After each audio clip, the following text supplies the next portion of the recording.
Hola amigos del Reiki y simpatizantes. Hoy estoy aquí para hablaros de un tema muy interesante, como siempre, que aunque no tiene nada que ver con el Reiki, en muchas ocasiones se nos habla de algunas palabras, algunos conceptos, algunas líneas, algunas tradiciones antiguas, así entre bambalinas, como se suele decir, mucha gente se interesa, por ejemplo, por la masonería.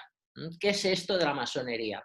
Algunas personas, sin saber qué es la masonería, ya hablan mal directamente de la masonería y lo vinculan con tradiciones oscuras y manipulaciones y gente que uno se tiene que apartar porque es como esas tradiciones secretas antiguas que son peligrosas.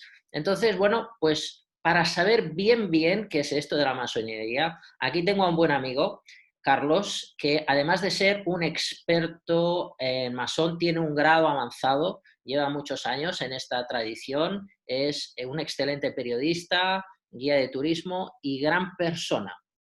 Nos va a aclarar qué es esto de la masonería.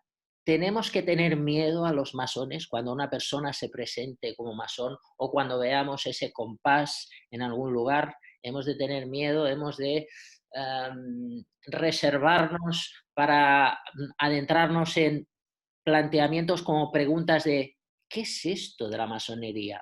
¿Por qué mucha gente, por ejemplo, en el mundo de la terapia alternativa, como por ejemplo Edward Bach, muchos de nosotros hemos profundizado en las típicas flores de Bach, los elixires florales que un médico homeópata creó? Este señor dejó unos libros y en esos libros se desprende una espiritualidad impresionante. ¿Por qué este señor tenía tal espiritualidad? Porque era masón.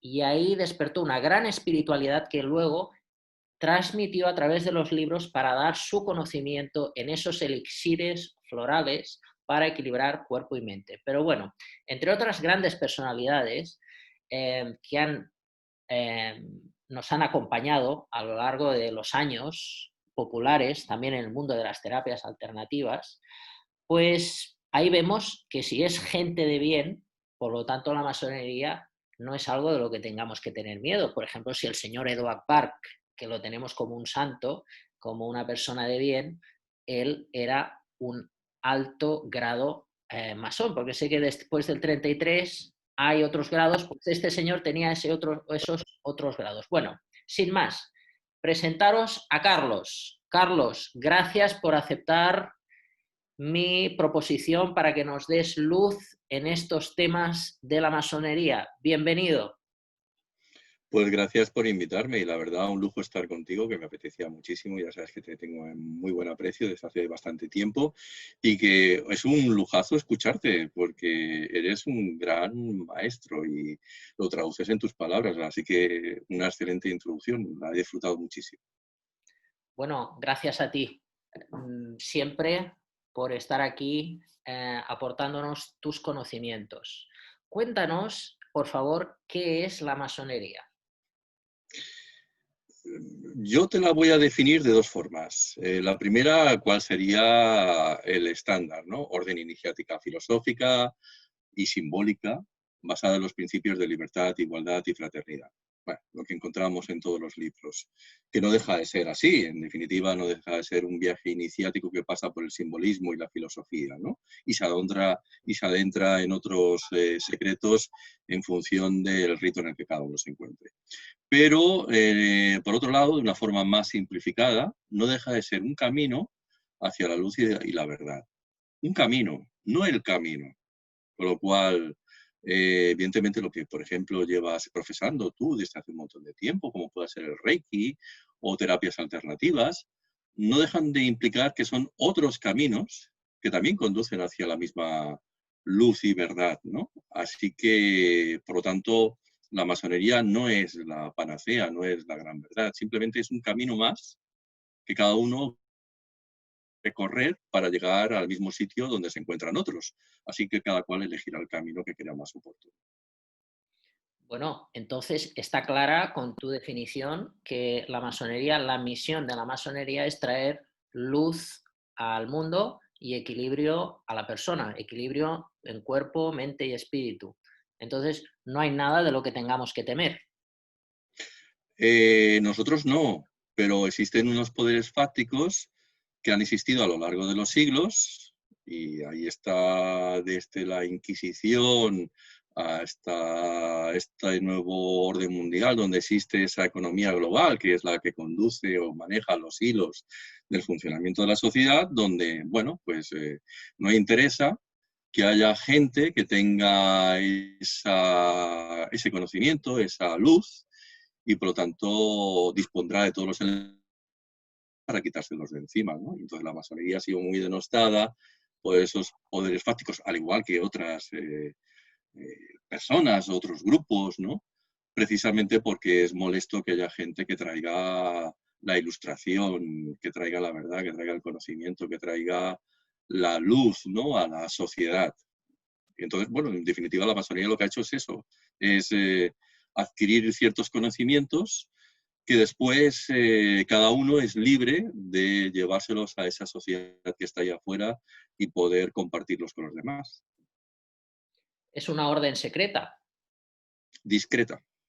Dis- dis- Secreto no hay nada que sea secreto hoy en día, y más en estos tiempos de Internet, ¿no? Pero discreto sí, porque, bueno, como cualquier organización que se tercie de tener una cierta información, tiene que ser discreta porque estamos en lo de siempre, ¿no? Hay gente que no quiere salir del armario por culpa de estos poderes fácticos que están ahí, y salir del armario implica que vas a tener problemas, sobre todo en determinados trabajos, claro. Existen diferentes, por ejemplo, en el Reiki tenemos muchas líneas de Reiki diferentes. Imagino que en la masonería también hay muchas líneas diferentes, con diferentes linajes. Yo no hablaría de linajes, pero sí que hablaría de dos grandes ramas, ¿no? La masonería anglosajona y la masonería afrancesada. Una es conocida como la masonería regular y la otra es conocida como la masonería irregular, y por un problema además de lo más absurdo que todavía hoy en día persiste, ¿no? Y es que masonerías como tales todavía podemos hablar de dos grandes periodos, ¿no? Un periodo que se inicia en el siglo XIV con la construcción de las basílicas, las catedrales y demás, donde aparecería esa masonería operativa o masonería constructiva, y ese momento en el cual, a comienzos del siglo XVIII, desaparece la masonería operativa, la de los constructores, porque simplemente ya no tienen trabajo, o sea, es que ya se ha acabado, ya no hay nada que construir, ¿no? Y aparece esa masonería especulativa, ¿no? Esa escuela del conocimiento que todavía hoy en día persiste y tenemos en la actualidad. ¿Y qué ocurrió allí? Pues que ya en el 1723 aparecieron unas constituciones que son, digamos, que las primeras reglas escritas de la masonería, que hoy en día se le llama las constituciones de Anderson, y en las cuales todavía leemos por allí: para ser masón tienes que ser hombre libre de buenas costumbres. Pues bueno, los masones ingleses se lo tomaron al pie de la letra, ley del género, ¿no? Hombre libre, pues ya está, hombre, no admitimos a mujeres.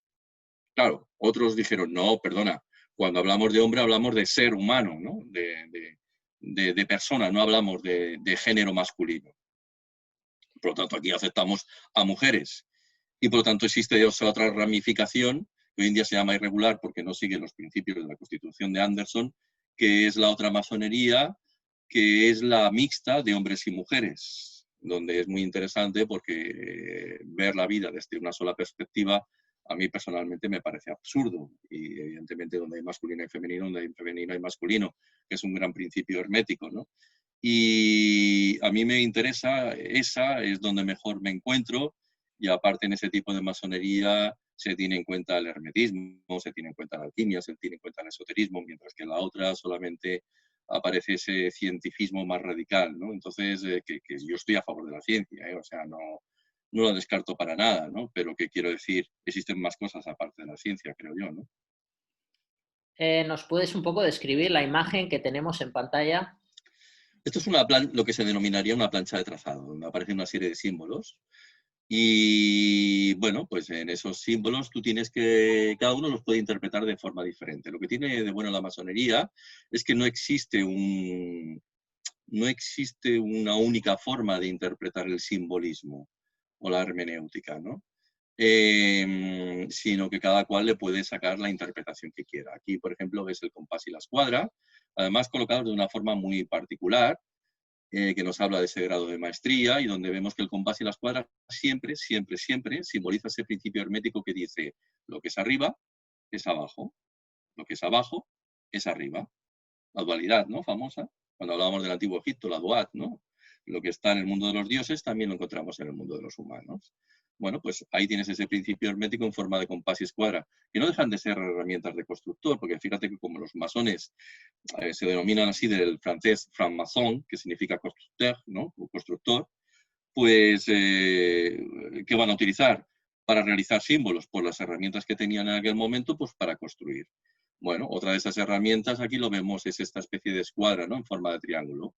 ¿Por qué? Porque la masonería no deja de tener en su momento un origen cristiano, y ese origen cristiano es un origen cristiano también impuesto en Europa de forma trinitaria. No existe como tal aquí el arrianismo, el gnosticismo, ¿no? Y entonces pues nos habla de tres puntas que conforman un triángulo que nos pueden hablar de tres elementos fundamentales dentro de la masonía, si quieres, la fuerza, belleza y sabiduría, ¿no?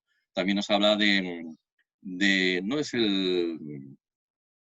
esta especie de péndulo, que no es un péndulo, es ¿cómo se llama? Esta especie de nivel. La plomada. La plomada, que no me salía, ¿no? La plomada, que nos habla de esa rectitud. Al mismo tiempo nos aparece allí una estrella de 5 puntas. ¿Por qué? Porque la masonería utiliza el número 5 y en forma de estrella flamígera para hacer alusión al hombre de Vitruvio. Tienes ahí la representación del hombre de Vitruvio, que es el que está rodeado de esa constante del universo, ¿no? Por encima de todo, allá arriba tienes el ojo que todo lo ve, representación del gran arquitecto del universo. O una de esas cosas que la gente no quizá desconoce es que los masones son creyentes. Cada uno cree en lo que quiere. Quiero decir, el que es cristiano, pues dirá, pues ese gran arquitecto del universo es la Trinidad, haciendo alusión al Padre, al Hijo y al Espíritu Santo. El que es judío dirá, pues ese ojo es ni más ni menos que Yahvé. Y otro que sea más científico dirá, pues eso es el Big Bang. Es decir, cada uno lo interpretará de la forma que quiera. Luego ahí tienes dos elementos más de la construcción hacia la derecha y por la parte de abajo tienes un saludo masónico. Eso es uno de las muchas formas que tienen los masones de reconocerse entre sí, saludándose de esa manera tan particular, ¿no? Como la ves abajo. Aparece mucho en las películas, ¿eh? Esto es interesantísimo porque cuando lo conoces, lo ves. Yo, por ejemplo, recuerdo una serie que me encantó en su momento, que ahora están haciendo la segunda parte, que la tenemos en Movistar. Se llama Penny Dreadful. Y en Penny Dreadful, en la anterior temporada, ¿no? en esta que se está emitiendo, que se llama Ciudad de Ángeles, pues vimos como cuando llegan precisamente al Museo Egipcio, se saludan de esta forma tan particular que estás viendo aquí, ¿no? Y entonces eso te choca cuando lo ves en una serie que a cualquiera le pasará desapercibido, pero que si eres un iniciado lo ves de inmediato y entonces eso es un símbolo de reconocimiento de quienes están presentando, se presentan como masones ante otros que tienen indicios de que como tal lo son. Excelente. Entonces nos estás diciendo que en la masonería podemos aprender magia, alquimia, y que Se puede, sí, sí. De hecho, existen grados herméticos y alquímicos, como te he comentado antes, donde se estudia precisamente el hermetismo y la alquimia. Quizá no tanto desde el punto de vista más mágico, sino más histórico, por así decirlo, ¿no? Porque claro, las planchas, los trabajos que se presentan no dejan de ser trabajos de lectura, no trabajos de práctica, sino trabajos de escritura, ¿no? Donde se da lectura ante el resto de hermanos, que es como se hacen llamar entre sí los masones, y a partir de ahí cada cual saca sus impresiones sobre esa lectura, es decir, es un intercambio de conocimiento. Por lo tanto, no es tan práctico, sino quizá más académico, ¿no? Por así decirlo. por ejemplo, hay una cosa que públicamente has anunciado en relación a los rituales egipcios, que creo, si no recuerdo mal, el ritual egipcio de Memphis, es así como se llama. ¿En qué consiste ese tipo de ritual o ese tipo de iniciación? ¿Para qué sirve? ¿En qué consiste y cuál es su origen? Pues nos volvemos otra vez a remontar hacia el siglo XVIII, cuando empiezan a aparecer estas mal llamadas masonerías irregulares, y a partir de ahí, pues Cagliostro, Garibaldi, son prácticamente los fundadores de esa masonería egipcia, ¿no? Que es en el momento en que Napoleón Bonaparte ha estado allí en Egipto y se ha traído todo eso que hoy en día todavía encontramos ahí en el Museo del Louvre. Prácticamente medio Egipto está ahí metido, y evidentemente también lo hicieron los británicos por descontado, ¿no? Y hay mucho interés en el tema del antiguo Egipto, ¿no? Y entonces a partir de ahí, como no, la masonería bebió una vez más de ese tipo de fuentes, se imbuyó de las mismas, y a partir de ese instante es cuando aparece esa masonería egipcia, que no deja de ser un rito, que como tú bien dices, se le llama, bueno, en realidad el nombre correcto sería Memphis Mizraim, a veces se le da la vuelta y se le conoce como Mizraim Memphis, pero que no deja de ser la traducción del hebreo del Alto y Bajo Egipto. Ya sabes que hubieron dos Egiptos, ¿no? Cuando hablamos de otras épocas, ¿no? Y es el nombre que se le da al rito egipcio, y por lo tanto, ¿qué es un rito? Pues un rito no deja de ser lo que el contenido de esa logia u obediencia con respecto a lo que allí se imparte, ¿no? A lo que se estudia, porque la masonería no deja de ser una escuela de pensamiento, una escuela de estudio, como te digo, como tantas otras, ¿no? Y entonces, si hablamos del rito egipcio, pues te puedes imaginar que aquellos que profesan el rito de Memphis Mizraim, pues lo que hacen es que están todo el santo día hablando de Egipto, hablando de Isis, de Osiris y de todos los antiguos dioses y de lo que implicaba aquello, que realmente es muy divertido, porque yo creo que todos en gran medida le tenemos. Es muy difícil encontrarse con alguien que no le tenga aprecio a Egipto, o no haya estado allí o no haya querido estar en algún momento, ¿no? Bueno, entonces, fantástico. Estamos hablando de que una persona puede entrar fácilmente en este tipo de orden eh, y salir, pongamos, cuando se le antoje. Es fácil entrar y es fácil salir. Y otra cosa sería, si se entra, ¿hay algún tipo de obligaciones o promesas? Pues mira, con total sinceridad, para entrar es complicado, para salir es muy fácil. Y te voy a explicar el porqué, ¿no?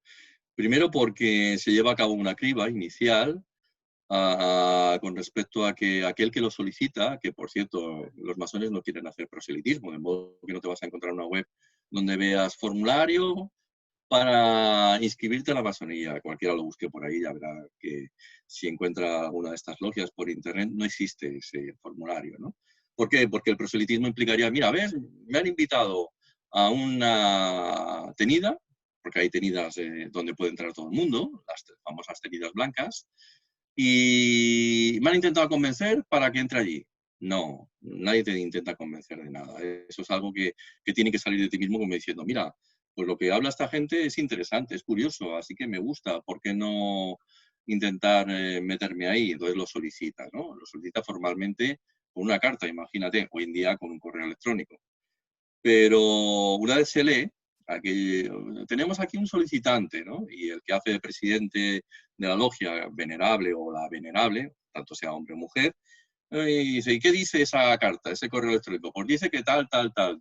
O venga, me parece bien, vamos a enviarle lo que se llaman 3 aplomadores. Los aplomadores no dejan de ser ni más ni menos que 3 personas que van a intentar hablar para ver cuál es por qué quiere entrar esa persona, qué desea y un poquito cuáles son sus ideas, ¿no? Porque, por ejemplo, hay preguntas que se van a formular y preguntas que digo yo que son muy simples, ¿no?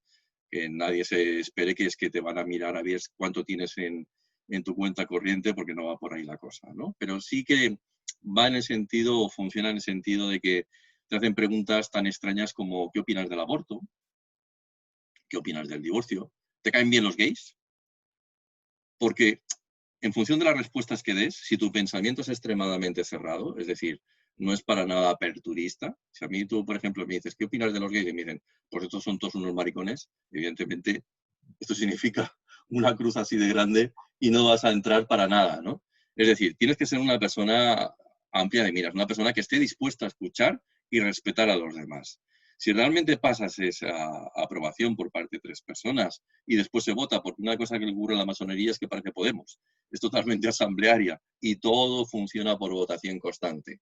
Una vez se vota por parte de todos respecto a las impresiones causadas por esos 3 aplomadores, pues a partir de ahí comienza una formal invitación a la cual se le invita a esa persona a entrar. Como ves, es un proceso largo y no es precisamente sencillo, ¿no? Y para salir, pues claro, ¿qué ocurre con una secta, ¿no? Una secta es aquella que te promete la salvación del alma al final de tu existencia, ¿no?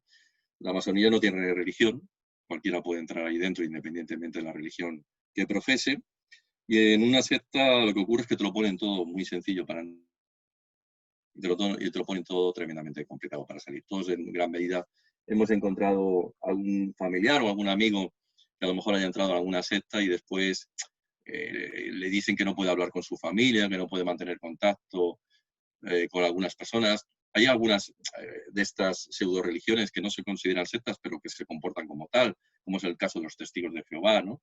Que te prohíben que si alguien ha salido de allí, pues puedas mantener contacto con los que están dentro. Prohibiciones, fíjate, ¿no?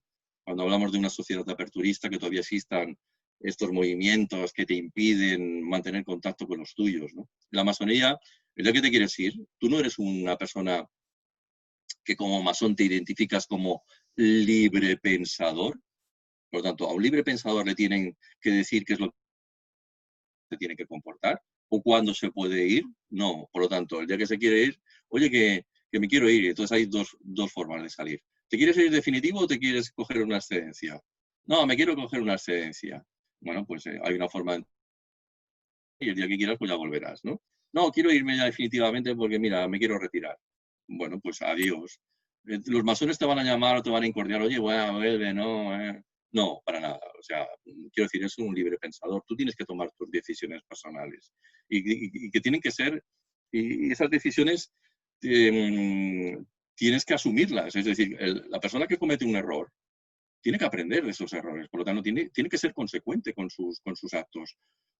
Y en el caso de la masonía, quizá no sea un error, es que ese es el camino que tiene que escoger, porque la masonía simplemente ha sido una etapa nada más, pero el camino sigue y por supuesto hay otras formas de llegar a verdad y por lo tanto hay otros caminos por donde proseguir y quizá esa persona, pues si cree en la divinidad o cree en Dios, dirá, bueno, pues es que Dios me ha puesto en otros caminos porque quiere que yo vaya hacia a través de otros caminos que no son precisamente los de la masonería.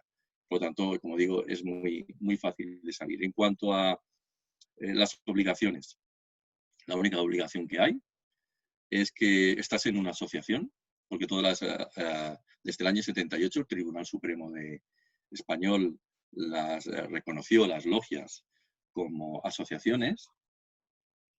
La asociación pagas una cuota anual.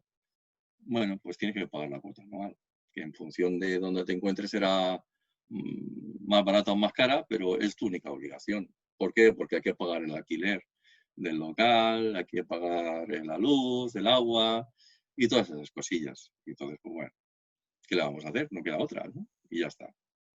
Bueno, ahora me estaba viniendo a la mente, Franco quiso ser masón y no fue aceptado. ¿Es esa historia cierta? Esa es una de esas historias realmente ciertas, porque recordemos que Ramón Franco, que era republicano, por cierto, imagínate, la oveja negra de la familia, ¿no? Ramón era republicano y fue masón. De hecho, inclusive hay un acta en una logia mexicana donde dice o hablan de la presencia de nuestro hermano Ramón Franco, que nos ha visitado, etcétera, etcétera, etcétera. Entonces sabemos que el hermano lo era y él en un momento determinado, cuando nadie lo conocía, nadie lo conocía, todavía no se había dado el golpe de Estado del 36, porque aquí la gente habla de la guerra civil como si fuera, oye, mira, nos enfrentamos los unos a los otros, perdona, lo que hubo es un golpe de Estado. Un grupo de militares, un día dicen, esto de la democracia no nos gusta, esto de la república tampoco, y oye, mira, ¿sabes qué? Nos pegamos unos cuantos tiritos y ya está, y a partir de ahí pues empieza la confrontación que ya conocemos, ¿no? Bueno, pues antes del golpe de Estado del 36, Francisco Franco era un don nadie que nadie conocía, y él pidió entrar en una logia, que parece ser que fue la logia Lupus de Tetuán, y algo debieron ver los masones cuando le enviaron aquellos aplomadores de los que te he mencionado, que dijeron, uff, este tío, a ver, el hecho de que sea militar no pasa nada, pero sus ideas son muy raras. Y en aquel momento dijeron, pues mira, ¿sabes qué? Va a ser que no. Da igual que tu hermano Ramón sea de los nuestros.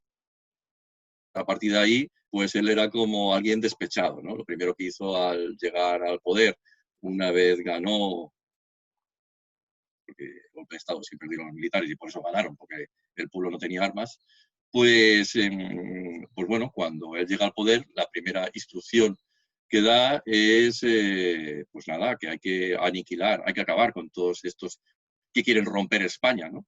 Todos estos masones. Y entonces mandó a la Guardia Civil a que cuando encontraran a los masones, si ya estaban en un grado muy concreto, ni juicio ni leches, ¿no? Que sacaran el arma, cargaran, tiro en la sien y se acabó. Y así fueron como acabaron con la vida del gran Federico García Lorca, otro rojo republicano masón, que ya se sabe que todos los masones son rojos republicanos y unos comunistas muy extraños, ¿no? Que hablan de esas ideas de democracia que no gustan precisamente a determinadas facciones, ¿no?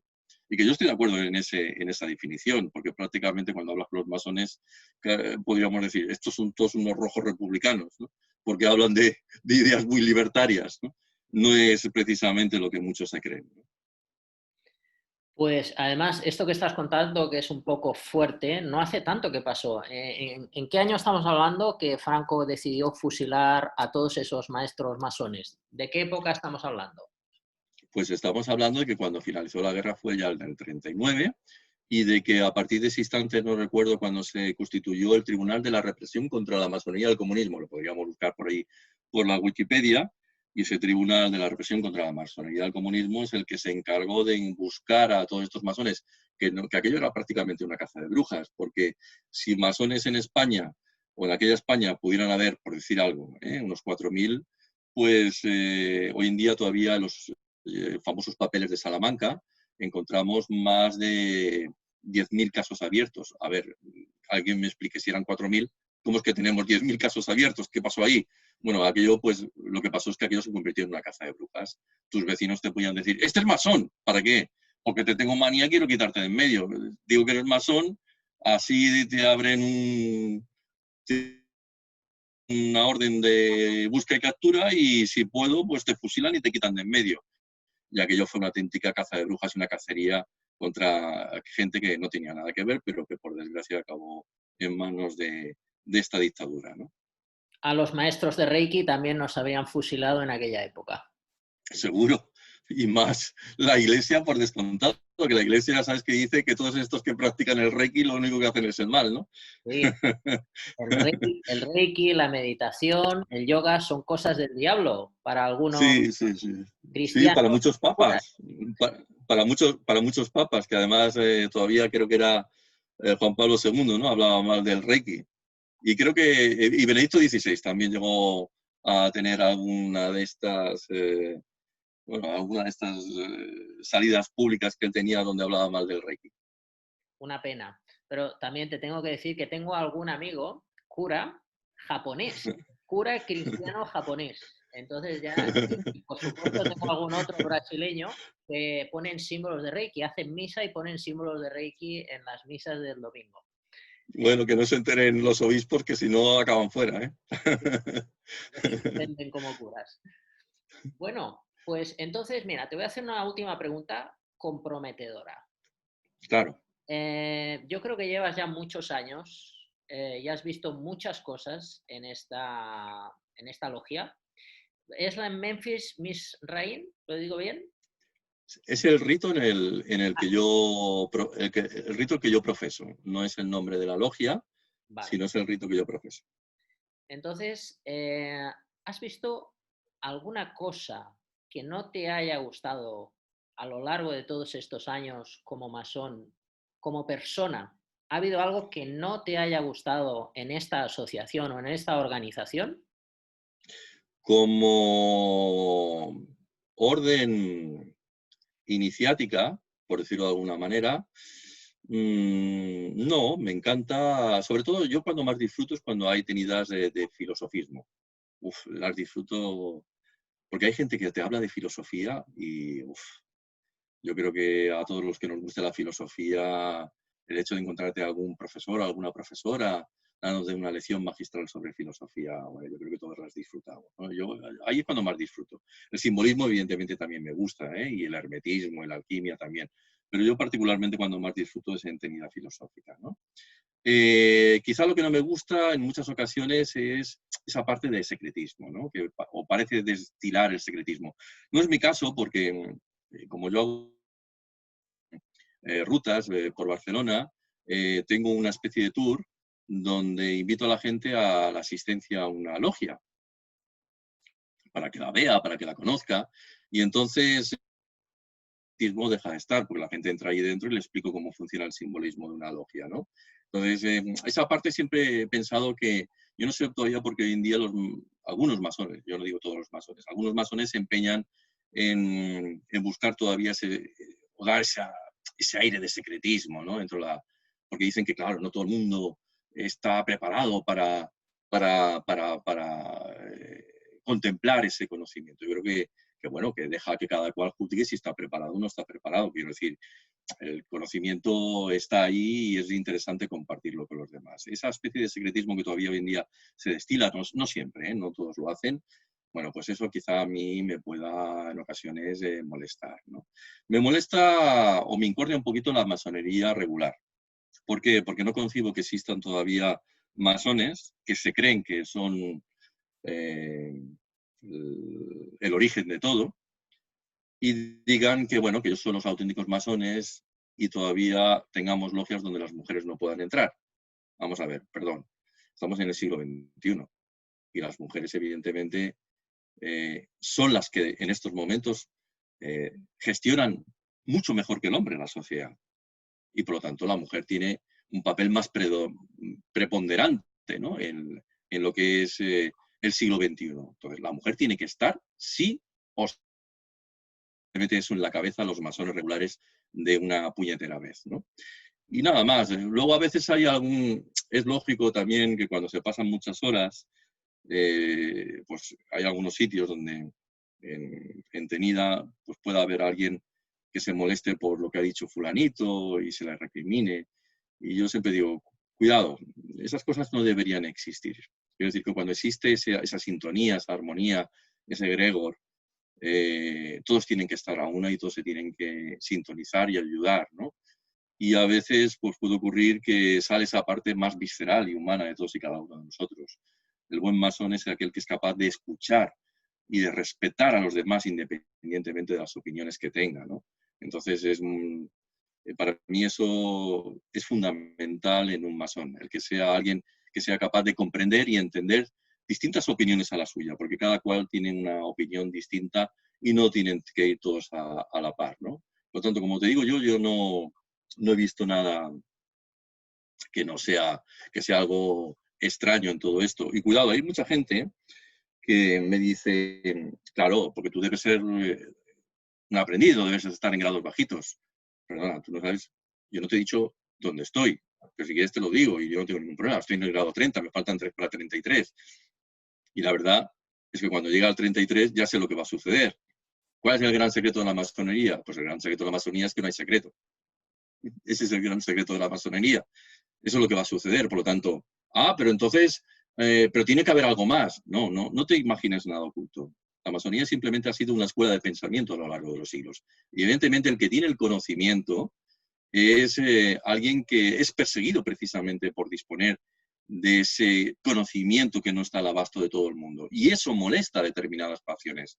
Por lo tanto, evidentemente, esas facciones que casi siempre vienen de esos círculos, y que me disculpen porque un masón no debería hablar de política, pero vienen de esos círculos de la derecha más radical, porque son los grandes enemigos de la masonía, esa derecha más radical, pues entonces, claro, todo eso molesta, ¿no? ¿Quiénes son estos que vienen a darnos lecciones de democracia, ¿no? Estos hay que erradicarlos como sea, y por esa circunstancia tenemos hoy en día toda esta leyenda negra, ¿no? Que todavía hoy en día persiste en ámbitos políticos y no políticos, porque hoy en día tenemos un pequeñito problema, que es que, lo que ocurre con YouTube. Y es que en YouTube, y voy a ser muy sincero al respecto, ¿no? La gente dice, lo he visto en YouTube. Perdona, en YouTube hay buenas fuentes de información y malas fuentes de información. Y tú tienes que ser una persona suficientemente inteligente para comprender cuando te la están metiendo con queso. ¿Y qué ha ocurrido? Que en su momento YouTube, para poder competir contra Vimeo y otro tipo de plataformas, dijo, mira, ¿sabes qué? Dejamos que cualquiera nos pueda subir vídeos. No cribamos la información, dejamos que cualquiera pueda subir. Se empezaron a crear canales, empezaron a monetizar y empezó a aparecer allí un mundo muy particular donde se han creado canales de la conspiración. Me he tropezado con mucha gente del mundo de la conspiración que para monetizar, porque no dejamos de entender que esa gente no quiere trabajar, todos estos youtubers de hoy en día, no quieren trabajar. Dicen, ¿yo para qué voy a trabajar? Si subo por aquí vídeos y resulta que a final de mes me saco 2.000 euritos. Pues digo tonterías, total, la gente es lo que quiere escuchar, ¿no? Bueno, pues esos chavales, porque no dejan de ser chavales, quieren monetizar sus vídeos y da la casualidad de que el mundo de la conspiración, no sé por qué, está alimentado de esa derecha más radical. Y todos estos dicen, existe una conspiración gay, nos quieren matar, los masones son los culpables de todo. Bueno, y a partir de ahí se ha creado, ha proseguido esa leyenda negra que no deja de ser ese mundo del que hablamos, ¿no? Esa especie de facciones que siempre han estado gobernando el mundo, que son los que manejan la economía mundial, que no son precisamente masones, porque yo tengo que pagar mi hipoteca a final de mes y me las estoy viendo y deseando para llegar a final de mes con esto del confinamiento y estoy en altos grados, con lo cual ya te lo digo todo, y son otros los que manejan evidentemente la economía mundial y bueno, esos que manejan la economía mundial, que son gente muy de ese mundillo tan extremado, ¿no? Y que en muchas ocasiones tiene que ver con todo ese mundo de la derecha radical, pues son los que están alimentando, por las circunstancias que sean, todos estos canales del mundo de la conspiración. Y claro, hay mucha gente que no sé por qué lo cree. Bueno, lo he visto en un vídeo de YouTube, ya, bueno, pero por favor, un vídeo de YouTube no es la Wikipedia. Quiero decir, sea un poco razonable. No por el hecho de que te hayan dicho que existen los reptilianos, te lo tienes que creer. Quiero decir, lo primero será verlo, ¿no? Y el día que lo veas, pues a lo mejor te lo crees. Pero mientras tanto, porque salga un tío por ahí diciendo que los reptilianos son todos masones, yo no, ¿por qué me lo tengo que creer? No sé si me Bueno, explico. te explicas totalmente. A ver, por eso está el mundo de la conspiración y los conspiranoicos. O sea, los Sí, conspiranoicos ya sería algo patológico, que, bueno, hablan, sí, a ver, sí. todo lo que tú nos estás diciendo está basado en la experiencia y ya vemos que no hay nada que temer, que es todo luz, es un camino de crecimiento personal y sin embargo están estos conspiranoicos que no solamente hablan mal de la masonería sin saber lo que es, porque si preguntamos si alguno ha sido masón y qué conocimientos tiene sobre el tema, ninguno habrá sido masón. Pero ya no solamente hablamos de la masonería, sino incluso hablan de Reiki, ¿no? Hablan de que el Reiki Sí, sí, sí. es algo que está manipulado por los extraterrestres. Es la última información que me llegó de un vídeo que me pasaron y ya pues ya era que a través del Reiki habían extraterrestres que se manifestaban a través del canal de Reiki para manipular al humano. Entonces ya es lo último que me ha llegado de este tipo de personas que tú dices, que yo pienso que ellos se llaman investigadores, pero investigadores desde qué punto, porque ninguno se ha formado en Reiki, ninguno se ha metido en la masonería y hablan de cosas basadas, yo no sé en qué, no sé en que tengan audiencia en sus vídeos y ganen visualizaciones. Pues quizás, tristemente, eso es una realidad. Sí, es lo que muchos desean, desean escuchar. Fíjate que, no sé, hoy en día, para la gente más simple, necesita creer en buenos y malos, ¿no? Y en las películas de James Bond siempre está James Bond, que es el bueno, y después está Spectra, que son los malos, ¿no? Pues es eso, lo han simplificado en que tiene que haber una organización allí que como Spectra esté dominando el mundo, ya está, vamos a echarle la culpa. Es lo que la gente quiere escuchar y sobre todo la gente más simple, en ocasiones, la gente más simple. Todos aquellos que nos hacemos preguntas a nosotros mismos, buscamos otros caminos y el Reiki es un camino igual que la masonería o el mundo de los Rosacruces, que no deja de ser otra organización iniciática discreta proveniente del mundo más protestante, donde el mismísimo Lutero parecía estar implicado en todo esto, pero que quiero decir que cada cual elija su camino, ¿no? Existen muchos caminos para llegar hacia la luz y la verdad y que cada cual elija el que quiera, ¿no? Y no tiene que venir nadie a decirte por ahí, mira, yo no entiendo del tema, pero como la gente quiere creer en buenos y malos, pues nada, oye, que vosotros sois Spectra, que además os convertís en lagartos y hacéis esto y lo otro. Y tú dices, bueno, y esa información de dónde la has sacado, yo qué sé, da igual, pero la has sacado, lo digo y siempre habrá alguien que esté dispuesto a creérselo, ¿no? Bueno, Carlos, cuéntanos sobre tus rutas de misterio, que a mí, yo por cuestiones de trabajo todavía no he podido ir a ninguna, pero espero que ahora como ha habido este parón y estamos arrancando, yo estoy deseoso de ir a algunas de tus rutas de misterio o a alguna de tus rutas masónicas en las que sé que se hace ese rito de egipcio de Memphis. Cuéntanos esto, ¿en qué consisten estas rutas?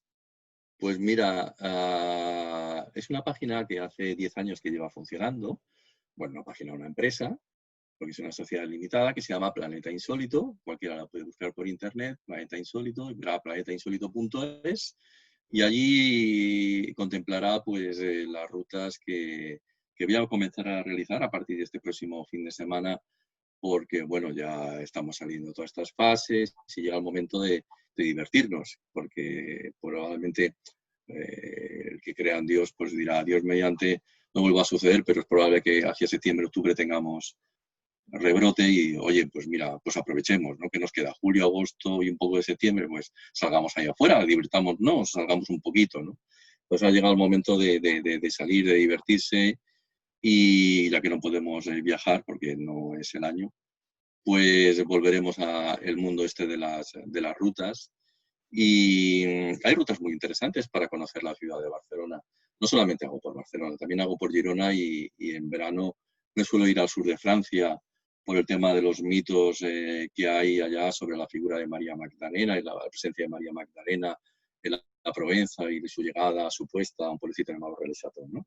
Bueno, pues el caso es que hay una ruta que se llama la Ruta por la Barcelona Masónica, que es una ruta que hago los sábados por la mañana, no siempre, una vez al mes, dos como mucho, y en la cual tienes que venir porque estás invitadísimo desde hace un montón de tiempo. Y Encantado. así, y hacemos una parada en un sitio que se llama el Convent de San Agustí, el Convento de San Agustín, que está en la calle Comercio, en la calle en Carrer Comerç, en catalán. Y cuando llegamos allá, pues hacemos una pequeña tertulia, ¿no? Y entonces no se habla del rito de Memphis Misraín, sino se habla de la masonería en general, cuando hacemos esa pequeña tertulia, y a lo mejor abordamos algún tema concreto, ¿no? Por ejemplo, ahora estoy investigando mucho el tema de la presencia de Mozart en la masonería vienesa a finales del siglo XVIII, y uno de los debates que se tendrá en cuenta en las próximas salidas de la Barcelona Masónica es que hablaremos de la figura de Mozart, para que le guste la música y cómo reconocer esa música masónica, ¿no? Porque hay una forma de reconocerla, ¿no? Entonces, ese es el debate que se tiene, pero siempre y cuando tengamos en consideración que lo que hacemos es comenzar en un punto concreto, que se comienza en la Biblioteca Arús, que es la única biblioteca masónica que tenemos no solamente en Cataluña, sino en toda España, y acabamos en otro punto muy concreto de Barcelona, recorriendo una serie de parajes, donde vamos a ver el simbolismo masónico que está presente en la Barcelona de finales del siglo XIX, comienzos del siglo XX, que coincide precisamente con esa reivindicación del modernismo catalán, ¿no?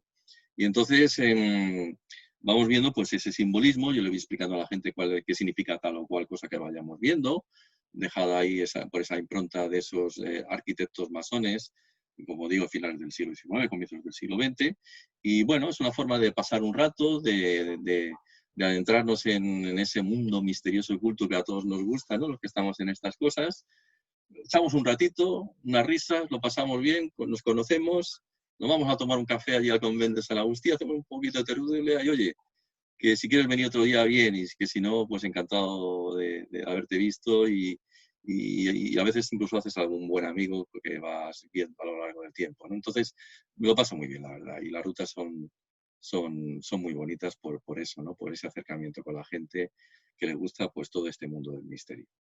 Incluso visitar una logia también. Sí, sí, sí, sí, la logia de allí de la calle Mallorca. Sí, sí, sí, sí. Que O es sea, en realidad la logia del Gran Oriente, ¿no? que vemos que Entonces, no es tan secreto, es algo discreto, No. pero abierto al público. Sí, la verdad es que hay mucho aperturismo, pero no, quizá los más herméticos, por así decirlo, sean los regulares, ¿no? Estos que se encuentran allí en la Gran Vía, que dicen, bueno, nosotros no somos tan secretos, cuando llega la noche de los museos o alguna de estas cosas, abrimos puertas, sí, sí, pero 5 o 10 minutos, explicáis 4 cosas a la gente, adiós. Bueno, pues aquí en Barcelona existen los otros, ¿no? Existen los mal llamados irregulares, el Gran Oriente o la gran logia simbólica española que se encuentra allí en Fabra y Puig.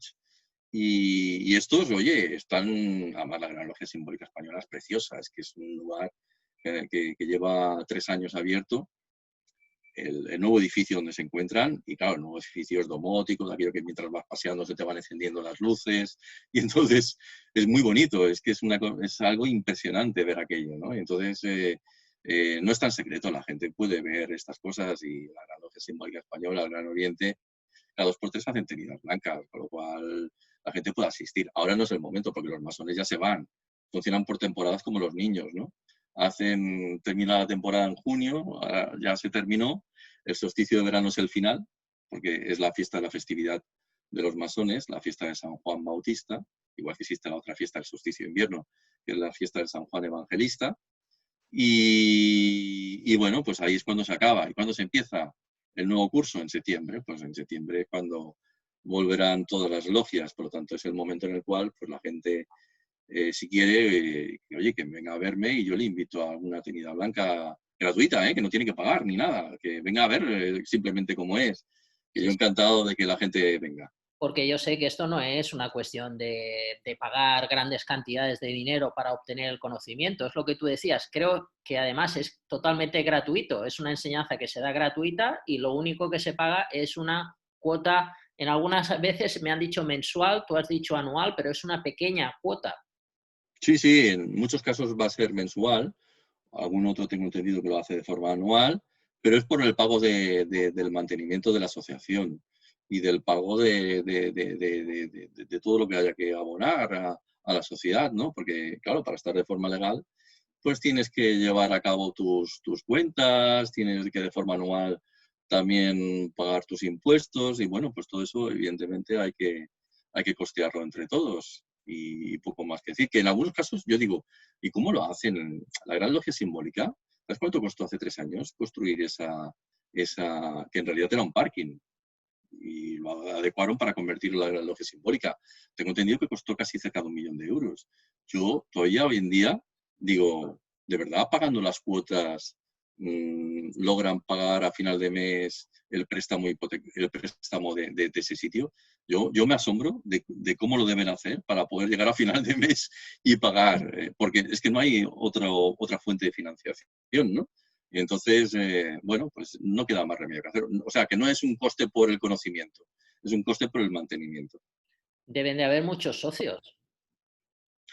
Sí, en el caso de la Gran Logia Simbólica son muchas logias. Entonces hay muchos socios y, claro, de esa manera se sustenta y se mantiene. Otras logias, otras grandes logias son más pequeñitas y entonces, bueno, pues evidentemente el espacio es mucho más pequeñito y entonces, pues bueno, pues no es tan difícil de mantener aquello, claro.